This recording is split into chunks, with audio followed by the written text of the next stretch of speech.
तो हम लोग जा रहे हैं मंदिर। मंदिर हमारे घर के पास ही है और आज स्थापना है, नवरात्रि स्थापना, इसलिए मंदिर जा रहे हैं। आज जागृति छुट्टी पर है, इसकी छुट्टी है इसलिए आई हुई है। तो घर से थोड़ी दूरी पर ही दुकान है हमारे यहाँ जहाँ सब कुछ मिलता है, जैसे माला मिल रही है तो यहाँ पे दूध भी मिल रहा है और जो ओढ़नी होती है माता की वो भी मिल रही है। बिल्कुल पास में ही देखिए, इस सड़क से आए हैं हम और जागृति खरीद रही है, माला वगैरह दूध लिया है और बस हम जा रहे हैं क्योंकि बिल्कुल पास में ही मंदिर है। तो हम लोग पैदल ही चले जाते हैं। जब जागृति होती है तो मैं पैदल चली जाती हूँ, नहीं तो मुझे चक्कर आते हैं। ये साथ में रहती है तो ये रहता है कि चलो ये संभाल लेगी। तो बस मंदिर आ गया है और एक बार पहले भी मैंने आपको अपनी वीडियो में शायद दिखाया हुआ है ये मंदिर। पहले ये हनुमान जी का मंदिर था लेकिन अब इसमें सारे ही देवता हैं। तो इसमें माता का भी मंदिर है, दुर्गा माता का मंदिर भी है, गणेश जी का भी मंदिर है, मतलब सबकी ही मूर्ति लगी हुई है। तो ये मंदिर बहुत अच्छा है और यहाँ आके बहुत शांति मिलती है। लेकिन मेरे साथ कोई नहीं है इसलिए मैं आ नहीं पाती हूँ और मेरी इच्छा ही रह जाती है मंदिर आने की। तो जागृति जब आती है तो मैं ज़रूर मंदिर जाके आती हूँ, क्योंकि शिप्रा तो बहुत थकी हुई आती है तो उसको तो मैं ले जा नहीं सकती, वो तो बहुत ज़्यादा थक के आती है ऑफिस से ही। तो जागृति जब छुट्टी होती है उसकी तब आती है तो हम लोग ज़रूर मंदिर एक बार जाते हैं। ये माता जी का मंदिर है, यहाँ पर जागृति ने सब कुछ चढ़ा है। ये गणेश जी, ठाकुर जी और सीताराम और सारे ही मंदिर में मतलब सभी मूर्तियाँ लगाई हुई हैं। शिव जी का भी इसमें मूर्ति है। तो यहाँ पर शिव जी की तो पहले से थी लेकिन ये बाकी ठाकुर जी, गणेश जी वगैरह सब बाद में हुए थे। काफ़ी पुराना मंदिर है ये हमारे यहाँ का। जब भी मैं आई थी तभी ये बनना शुरू हुआ था, उन दिनों में ही। तो हो गए कम से कम 25 से भी ज़्यादा साल हो गए होंगे यहाँ। तो यहाँ पर हमने दूध चढ़ाया, शिव जी को नहलाया दूध से और पानी से और उसके बाद हम लोग घर आ गए। तो ये देखिए मैंने भी चढ़ाया, जागृति ने मेरी वीडियो बनाई और मैंने उसकी वीडियो बनाई और इस तरह से मुझे बड़ा अच्छा लगता है इस मंदिर में आना। जब मास्टर जी थे तब हम कई बार आया करते थे इस मंदिर में, तो अब मैं कभी कभी आती हूँ, तो बड़ा अच्छा लगता है। मंदिर में एक शांति मिलती है। ये बहुत बड़ा हनुमान जी का मंदिर है और आसपास बाकी मंदिरों मतलब मूर्तियाँ लगी हुई हैं। श्री राम और सीता जी की भी फ़ोटो लगी हुई है और पास में ही माता का मंदिर भी है, मतलब एक ही हॉल में सारे। Welcome to my channel. कैसे हैं आप सब लोग? आशा करती हूँ बहुत अच्छे होंगे। तो ये टाइम है 1:45, दोपहर की 1:45 बज रही हैं और मैंने रेस्ट वेस्ट सब कर लिया है। आपने पहले क्लिप देखी होगी कि आज नवरात्रा लगे। आप सभी को बहुत बहुत शुभकामनाएं नवरात्रि की। और मंदिर जाकर आए थे हम लोग, मैं और बहू आई हुई है। तो हम लोग मंदिर जाके आए। उसके बाद बहू ने खाना बनाया और मैं तो सो गई इतनी देर, मेरे को नींद आ रही थी, रात को नींद खुल गई थी। काफ़ी देर तक कई टेंशन चलते रहते हैं तो नींद नहीं आती है मुझे। तो मैं सो गई थी, बहू ने खाना बनाया। उसके बाद फिर उसने उठाया, मम्मी खाना खा लो। फिर मैंने खाना खाया और फिर खाना वाना खा के वो लोग रेस्ट करने ऊपर गए। बेटा बहू बेटा भी आ गया था। तो मैंने सोचा अब खाली बैठी आपसे बात करती हूँ। और आज नवरात्र स्थापना है तो आपको खुशखबरी दे दूं जिसका आप इंतज़ार कर रहे हैं। और वैसे आपने शिप्रा का ब्लॉग देख लिया होगा क्योंकि वो खुशखबरी आपको शिप्रा ही देती है। तो मैंने शिप्रा का खुशखबरी है कि मैंने शिप्रा का रिश्ता तय कर दिया है।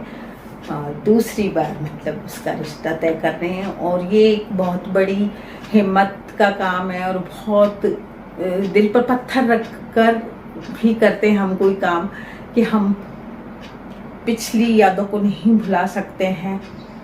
जो कुछ इतना हमारे साथ हुआ, सबसे पहले तो शिप्रा की पहली शादी हुई वो दिमाग में घूमती है, फिर उसके वो 11 साल दुख के निकले वो घूमते हैं और उसके बाद एंड ये हुआ कि पल्लव जी चले गए। तो वो सारा कुछ दिमाग में घूमता है, इसलिए मैं टेंशन में बहुत रहती थी और अभी भी मुझे रहती हूँ टेंशन में। लेकिन एक टेंशन ख़त्म हो गई मेरी कि मुझे दामाद जी बहुत अच्छे मिल गए।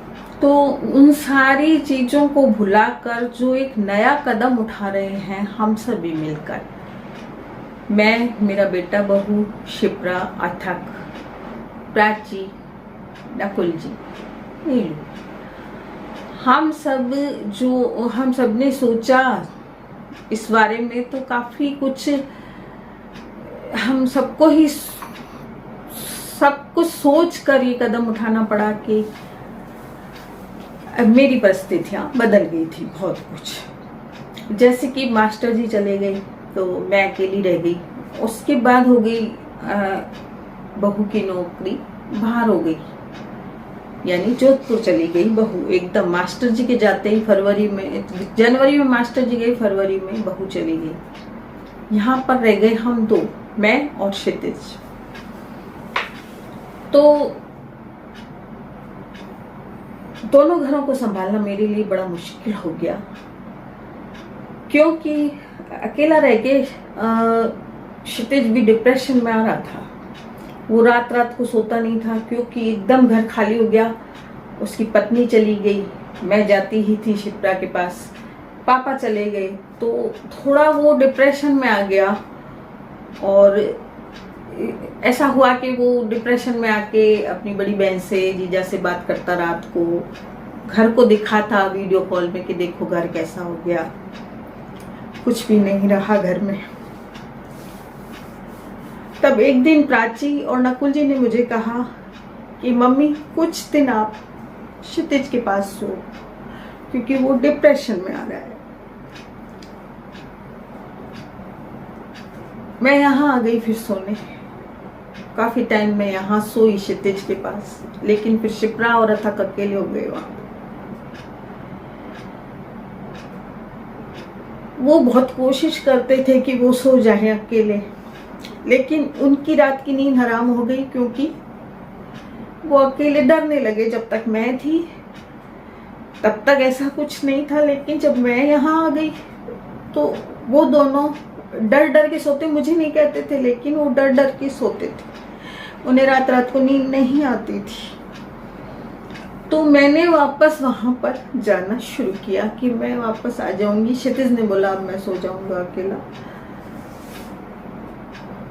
तो मैं वहां वापस जाने लगी। इस बीच में ही क्षितिज की सर्विस आ गई और उसकी पोस्टिंग बहुत दूर गांव में आई।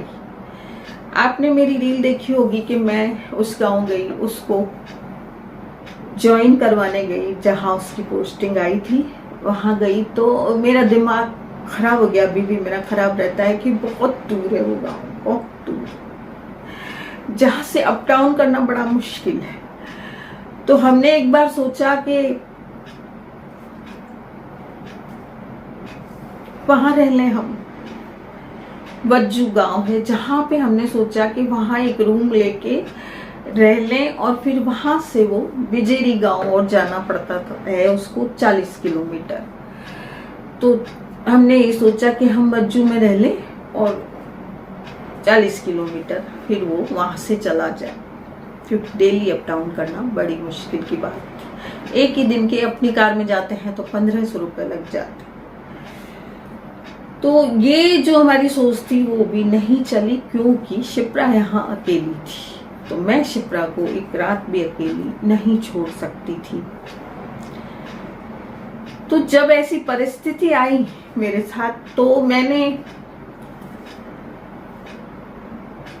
एक निर्णय लिया कि मैं इसकी शादी करूं। मुझे वैसे बहुत से लोग कहते थे कि इसकी शादी कर दो, आप बहुत छोटी उम्र है और इसकी शादी आप कर दो, जिससे इसकी जिम्मेदारी कोई व्यक्ति उठा ले और आप इस चीज से फ्री होके आप अपने घर को संभालो। क्योंकि 3 साल हो चुके थे। इस बीच इसके पापा भी इसकी जिम्मेदारी उठाते उठाते चले गए। उन्होंने अपने शरीर का नहीं सोचा, वो अंदर का अंदर बीमार थे, लेकिन उन्होंने नहीं सोचा ये चीज। और वो हर छोटा मोटा काम शिप्रा का करते रहे। बहुत से काम पड़ते हैं, कभी अथक को लाना होता था, कभी अथक की ट्यूशन से लाना होता था, कभी स्कूल से लाना होता था, क्योंकि बेटा बिजी रहता था।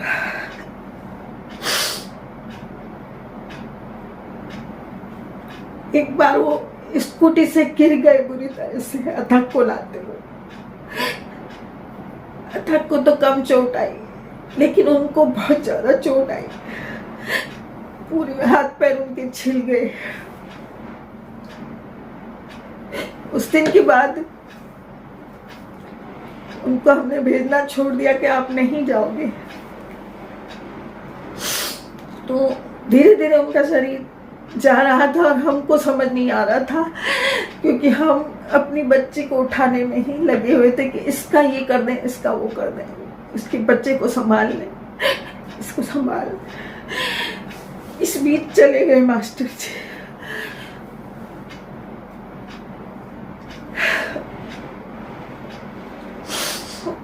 तब मैंने ये निर्णय लिया कि मैं इसकी शादी करूंगी। हमने कई अखबार में, मैंने और जागृति ने ऐड देखे, लेकिन वो हमें सुटेबल नहीं लगे, क्योंकि कोई बाहर थे और कई लोग अथक को नहीं अपनाना चाहते थे। तो हम बिल्कुल निराश हो चुके थे कि नहीं, मुश्किल है ये सब काम। इसी बीच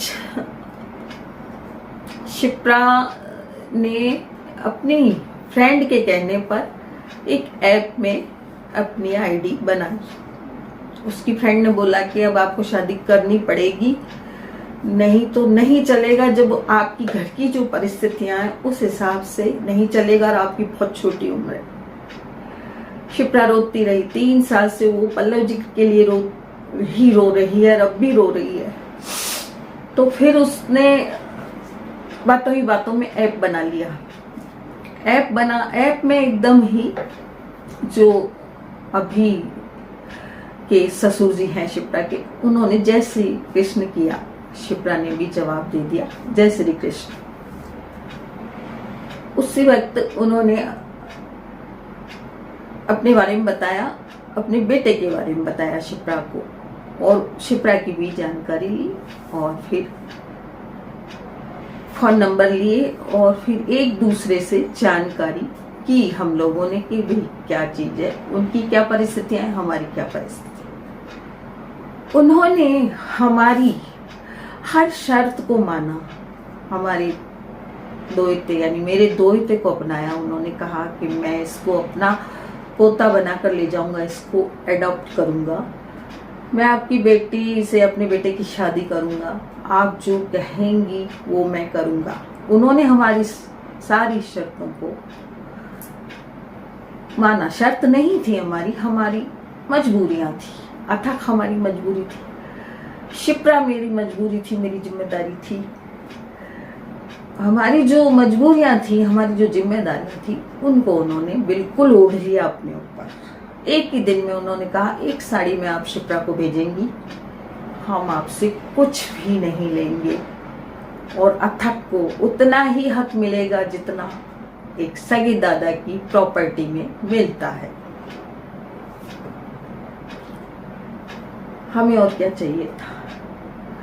लड़का पढ़ा लिखा उनका है, काफी अच्छा MBA किया हुआ है, 70,000 मंथली कमाई है, बल्कि 80-90 हजार ही होगी, क्योंकि हर तीसरे मंथ भी उन्हें और कुछ मतलब पैसा मिलता है। तो कुल मिला के उनकी 80-90 हजार हो जाती है मंथली, यदि एवरेज जोड़ी जाए तो।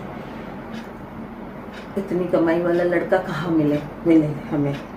तो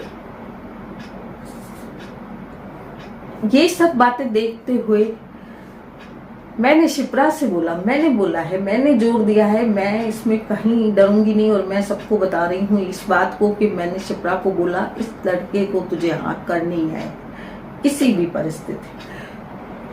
उसने बहुत सोचा समझा, जवाब नहीं दे रही थी वो। मैंने कहा तुझे जवाब देना है जल्द से जल्द, श्राद्धों से पहले तुझे जवाब देना है और ये रिश्ता तय करना है, क्योंकि ऐसे देवता समान लोग हमें फिर कभी नहीं मिलेंगे, और बीकानेर के बीकानेर।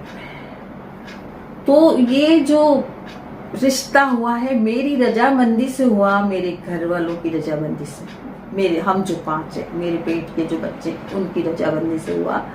और ये चीज़ मैंने किसी को नहीं बताई, क्योंकि ऐसी चीज़ें बताने की नहीं होती हैं, क्योंकि इसमें 1000 लोग मुंह उठाते हैं और 1000 लोग इंक्वायरी शुरू कर देते हैं और बोलना शुरू कर देते हैं, ये ऐसे वो ऐसे, हमारे बारे में भी कई बोलेंगे तो उनके बारे में भी कई लोग बोलेंगे। इसलिए हमने इस रिश्ते को एक बार चुप्पी में कर लिया और हमने 15 तारीख को ये रिश्ता तय कर दिया, छोटा सा शगुन करके।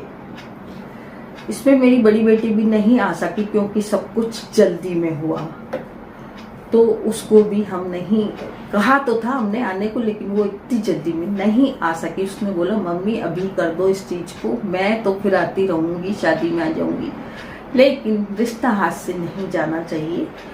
और ये सब कुछ सोच के हमने और इसका रिश्ता तय कर दिया। इस चीज में कई लोग नाराज भी हुए तो कई खुश भी हुए, कोई नाराज हुए, लेकिन ये मेरी अपनी जिंदगी है, ये मेरा दुख दर्द था, ये मेरी जिम्मेदारी थी, क्योंकि मेरा भी कोई पता नहीं है। जैसे मास्टर जी चले गए, एक ही दिन के अंदर खत्म हो गए, ऐसे हो सकता है मुझे भी कुछ हो जाए, क्योंकि उम्र है मेरी, मैं 66 वर्ष की हूँ, मेरी भी उम्र है, हो सकता है मुझे कुछ हो जाए। तो इस चीज को ध्यान में रखते हुए और शिप्रा की आगे की जिंदगी का सोचते हुए जो मैंने निर्णय लिया, उसे चाहे लोग गलत कहें चाहे सही कहें, ये मेरी जिम्मेदारी थी। मेरी बेटी को कोई संभाल ले, ना 3 साल कोई आया उसे संभाल ले, ना किसी ने उसको फोन किया, ना उसके बच्चे को किसी ने फोन किया कि बेटा तुम कैसे हो। हाँ, उसके दादू जरूर फोन करते हैं, लेकिन बाकी का कोई रिश्तेदार उसको न संभालता है न फोन करता है। तो फिर ऐसे में ऐसा कुछ देखते हुए उसका संसार में कोई नहीं था, तो मुझे ये निर्णय लेना पड़ा। और इस निर्णय को कोई अच्छा कहे या बुरा कहे, इसकी मैं परवाह नहीं करूंगी, क्योंकि मेरी उम्र भी नहीं है अब संभालने की, और मेरी बच्ची को कौन संभालेगा। जवान है वो, खूबसूरत है, ऐसे में आप जानते हो कि वो कैसे अकेली रहेगी। ये सोचते हुए उसकी इज्जत का भी मुझे ख्याल रखना था, तो उसकी पूरी जिम्मेदारी भी मुझे रखनी थी। तो वो चीज को बहुत अच्छे लोग मिल गए संभालने वाले। अब उन्हीं को मैंने सौंप दिया है कि ये मेरी बेटी नहीं है, अब आपकी बेटी है, आपकी जिम्मेदारी है, आप इसे संभालिए। और उन्होंने झोली लेकर मांगा है मेरी बेटी को, उसकी सास ने और उसके ससुर ने और जो उसके हस्बैंड ने, उन्होंने मुझसे मांगा है कि हम आपसे झोली फैला के मांगते हैं आपकी बेटी को, आप हमें दे दीजिए, इसकी सारी जिम्मेदारी हम उठाएंगे। तो इसलिए मैंने ये रिश्ता तय कर दिया। और आपका जो इंतजार था, कई लोगों को मालूम था, कई को नहीं मालूम था, वो आज मैं ख़त्म करती हूँ। और मेरी एक बहुत बड़ी जिम्मेदारी ख़त्म होगी, क्योंकि मैं भी अकेली हूँ, मेरा साथ देने वाला कोई नहीं है। तो मैं कहाँ तक उठाऊँ। मेरा बेटा है, मेरी बहू है, मेरी एक बेटी बाहर रहती है, जवाई बाहर रहते हैं। हाँ, उनको अगर एक फ़ोन करूँ तो उसी वक्त आ जाते हैं, कोई भी अगर काम होता है तो। मैंने ये काम किया है, और इस काम के लिए जो अच्छा समझे वो अच्छा है, बुरा समझे वो बुरा है, लेकिन मेरी जिम्मेदारी ख़त्म हुई। तो आपको मैंने बता दिया। बस आज के ब्लॉग में इतना ही, मिलते हैं फिर नए ब्लॉग्स में। अब हम तैयारियां शुरू करेंगे। आज बेटी और बहू जाएंगी बाजार, और बाजार से थोड़ा कुछ जो इज्जत सारू है वो तो मैं करूंगी, लेकिन उन्होंने बोला है एक साड़ी में आपकी बेटी आएगी, आप कुछ भी नहीं देंगी। तो ये कितनी बड़ी बात है मेरे लिए कि मेरे पास सब कुछ है, ऐसी कोई बात नहीं है। मेरे मास्टर जी की पेंशन आती है, मेरे बेटे बहू बहुत अच्छी पोस्ट में है और खूब अच्छी कमाई है उनकी। मेरे घर में कोई कमी नहीं है, ना पैसों की कमी है, ना किसी चीज़ की कमी है, लेकिन उनका दिल बहुत बड़ा है उन लोगों का, जिन्होंने खाली मेरी बेटी मांगी है और मेरा दोहता मांगा है। तो मैं उनको भगवान मानूंगी जिन्होंने मेरी बेटी को स्वीकार किया, मेरे अथक को स्वीकार किया, मेरे द्वैत को स्वीकार किया, उनको, वो मेरे लिए भगवान है। आज के ब्लॉग में इतना ही।